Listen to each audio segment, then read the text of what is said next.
Assalamualaikum warahmatullahi wabarakatuh. Waalaikumsalam warahmatullahi wabarakatuh. Wa maghfiratu wa ridwanu. Alhamdulillah rabbil alamin, wassalatu wassalamu ala Rasulillah, amma ba'du. Yang enggak hadir siapa? Oh, bentar. Oke. Alisa Hifah. Apa dia? Oke, benar. Next, Amelia Ramadhani. Amira Fitri. Oke, 3 orang. Nah, sebelumnya kita belajar sampai di mana? Sampai di bab 3. Nah, bab 3. Sekarang kita lanjut ke bab 4. Nah, bab 3 kita membahas tentang akhlak terpuji terhadap diri sendiri. Pertama ada apa? Ikhtiar. Kedua ada tawakal. Ketiga ada qanaah. Keempat sabar dan syukur. Nah, kenapa kita pelajari 5 itu?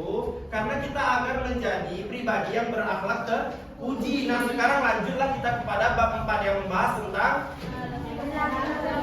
perilaku tercela, menghindari perilaku tercela. Akhlak Mas Bunga. Apa aja di situ? Pertama, anania. Kedua, putus asa. Ketiga, bodoh. Keempat, nah, kenapa kita belajar tempat ini? Karena agar menghindari. Nah, inilah gunanya kita mengetahui tentang anania, mengetahui tentang putus asa, bodoh dan tamak. Oke, kita masuk mulai belajar. Oke, pertama anania. Oke, buka bukunya, halaman berapa tuh? 58. Oke, yang tahu anania siapa? Nah, apa itu anania? Egois. Apa lagi?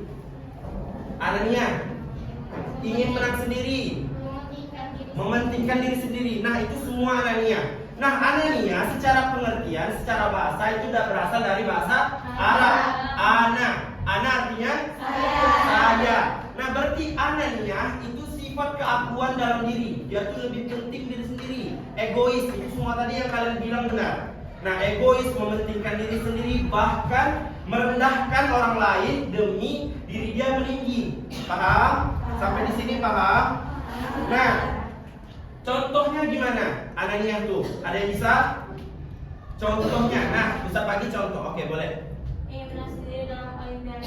Sekarang berebut. Oke, betul. Dia dibelenggu, tapi dia ingin menonjol sendiri dalam grup tuh, ingin nampak sendiri. Nah, itu anania. Contoh lain gimana? Kalian nih, Ustaz, misalnya bagi kalian kelompok ini kelompok 1, ini kelompok 2, ini kelompok 3, ini kelompok 4 misalnya. Nah, ini kelompok 1 yang kerja tuh cuma barisan ini aja. Nah, barisan ini yang kerja cuman anggaplah yang kerja cuma 3 orang. Kiara yang gak kerja. Nah, contoh. Nah, jadi Kiara ini demi dia malas-malasan, demi dia biarin aja lah orang tuh, itu tuh anania, dia ego terhadap diri sendiri. Dia bertindak berdasarkan nafsu dia sendiri gitu. Nafsu dia ya udah, aku malas-malasan aja lah, selesai kok sama orang tuh pekerjaannya. Nah, itu anania, ego, mentingkan diri sendiri. Dia malas-malasan tapi kerja selesai. Nah, itu kan anania. Nah, itu namanya kalau di pondok apa namanya? TB, terima bersih. Lo nggak tahu? Kalau sama dulu namanya TB, terima bersih. Apa itu? Beda. Kami banding. Nggak ada itu. TB itu terima bersih. Jadi biaranya ceritanya mau terima bersih aja, dia kawannya yang lain kerja. Nah, itu anania. Dia ingin menang sendiri. Contoh lain lagi gimana? Contohnya Safira misalnya.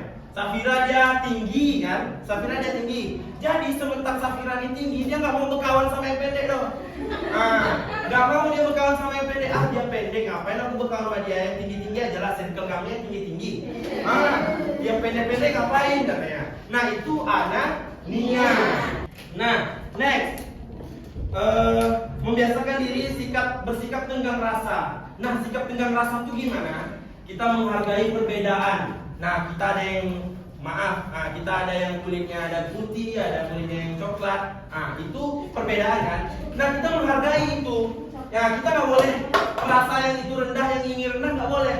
Nah jadi dengan kita membiasakan sikap ini, kita hargai segala perbedaan yang ada di dunia ini. Indonesia ini Bhinneka Tunggal Ika. Kok jadi BPKN? Oke. Nah dalam surat Al-Hujurat itu diterangkan, ya ayuhan nas, inna khalaqnakum min dzakari wa unsa wa ja'alnakum syu'uban wa qabaila lita'arafu. Ya wahai manusia, kata Allah, sesungguhnya kami menciptakan kamu dari seorang laki-laki dan seorang perempuan, dan kami ciptakan kamu berbangsa-bangsa dan bersuku-suku. Minang, Oju, semua ada, Batak, apalagi Melayu. Ada kan di dalam kelas ini? Ada. Nah, untuk apa diciptakan beragam? Lita'arafu, untuk saling kenal mengenal. Nah, jadi setelah diciptakan berbeda-beda bukan untuk saling merendahkan, tapi saling mengenal, saling menghargai satu sama lain. Oke, paham? Next, masuk ke putus asa. Oke, putus asa. Nah, putus asa di sini siapa yang tahu? Putus asa, putus asa. Hilang harapan. Gimana tuh hilang harapan? Pernah nggak hilang harapan? Gimana? Oh, tes nggak lulus tuh apa lagi? Jangan hilang harapan sama dia dah. Kalian ini Ustaz udah baca nih. Kalian hilang harapan sama dia nggak ada lagi, udah weekend Ustaz. Bukan kayak gitu. Oke. Nah, maksudnya hilang semangat dalam hidup, putus asa nih. Tidak punya harapan lagi. Dia merasa usaha yang dia ulang-ulang berkali-kali itu, gak ada, udah gagal hasilnya nih. Dia gagal terus nih, berusaha terus tapi gagal. Dia putus asa. Nah, biasanya ujungnya putus asanya apa? Bunuh diri. Betul. Dia serius loh, kok ketawa? Orang mau putus asa nih rata-rata bunuh diri. Karena dia udah merasa nggak ada harapan lagi dia hidup tuh. Gantung diri, bundir tuh. Gantung diri, bundir. Jadi gila juga termasuk tuh. Karena kita udah hilang harapan, karena udah rasanya nggak ada lagi motivasi hidup. Frustasi, stres, jadi gila, depresi. Nah itu semuanya kalau kita hilang harapan, kalau kita putus asa. Nah, gini, negara tingkat stres paling tinggi di dunia. Yunani. Yunani negara kah? Enggak dong, yang Ustaz tahu itu Korea Selatan. Jerman. Nah, itu negara dengan tingkat stres paling tinggi di nggak paling tinggi sih, Ustaz pernah baca, tapi dia berada di urutan teratas. Nah, kenapa gitu? Pertama, apa? Coba, karena karena apa? Kehidupan sosialnya berat. Apalagi biaya hidup di sana tinggi, cari kerja susah. Sekolah sampai jam 10 malam, nggak kayak kita. Kita cuma dari jam 7 sampai jam 3. Kayak ya, alhamdulillah kita nggak stres. Kalau mereka sampai jam 10 malam, kayak mereka tuh depres banget. Nah, jadi tinggi tingkat bunuh dirinya. Gimana mereka bunuh diri? Di jembatan.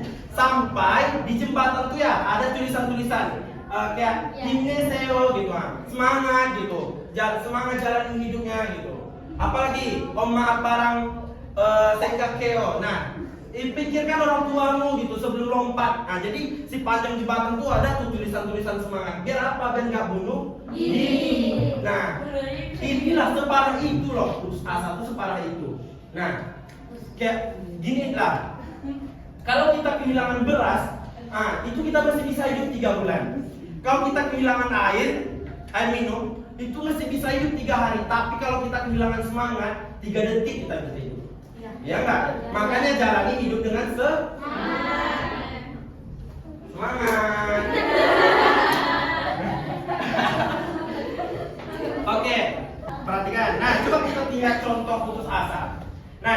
dua kan contoh putus asa. Ada satu. Pertama apa tuh? Gimana? Berhadapan dengan kesulitan atau rintangan. Nah, ini biasanya terjadi kepada mereka-mereka yang nggak percaya dengan Allah, tidak beriman. Nah, itulah Korea Selatan tadi. Tengok, mereka rata-rata ateis. Nah, mereka rata-rata ateis, berapa puluh persen, 90 berapa persen itu ateis mereka. Nah, makanya cara mereka menyelesaikan masalah ya udah bunuh diri. Nah, itulah bunuh dirinya rata-rata di jembatan. Nah, sepanjang jembatan semua, tengoklah. Saya belum pernah ke Korea. Nah, besok lah ya, kalau udah pernah saya fotoin kalian. Nah, ya maksudnya gitu, karena mereka nggak beriman kepada Allah, itu tadi cara mereka menyelesaikan masalah. Ya udahlah, kayaknya dunia ini nggak berpihak pada aku. Nah, terjun ya, tung. Nah, itu. Loncat dari gedung, mana-mana aja, itu dia bunuh diri. Nah, apalagi putus asa dari pengampunan Allah. Nah, gimana nih maksudnya Ustaz? Nah, gini, contoh ada orang dia tuh udah berzina kali dah. Dia berzina dia buat, minum khamar dia buat. Apalagi? Pokoknya berdosa kali lah hidupnya, berlumuran dosa lah hidupnya. Nah, jadi dia berpikir kayak ini, Allah udah berdosa kayak gini. Enggak apa, minta tobat sama Allah diampunin enggak ya? Kayaknya enggak diampunin lah. Nah, itu namanya putus asa putus asa dari pengampunan Allah. Kenapa dia berpikir kayak gitu? Allah aja dia bilang di dalam Al-Quran apa tuh? Innallaha yaghfiru dzunuba jami'a. Allah itu mengampuni semua dosa, apapun itu, jami'a, semua. Nah, ngapain dia berpikir negatif? Nah, jadi jangan putus asa. Walaupun kita udah banyak nih dosa, rasanya udah tinggal sholat subuh dah rasanya 5 minggu deh. Tak tuh tobat diterima Allah nggak ya? Jangan pikir itu, langsung aja. Dah, selesai sudah pembelajaran kita pada siang hari ini. Terima kasih atas perhatiannya. Jadi intinya pelajaran kita hari ini tentang ananiah dan putus asa. Nah, setelah kita belajar ini kita harus hindari. Ya, semangat betul. Kita harus hindari sikap putus asa tuh. Kita jalani hidup dengan semangat, jangan patah semangat. Walaupun kalian susah sekarang, besok akan ada hasilnya di kemudian hari. Oke? Paham? Oke, paham? Oke, thank you for attention. Makasih semuanya yang udah memperhatikan. Maaf kalau Ustaz ada silap kata. Wassalamualaikum warahmatullahi wabarakatuh. Waalaikumsalam warahmatullahi wabarakatuh. Wa maghfiratu wa ridwanu. Terima kasih Ustaz. Doakan kami sukses. Kami sayang Ustaz.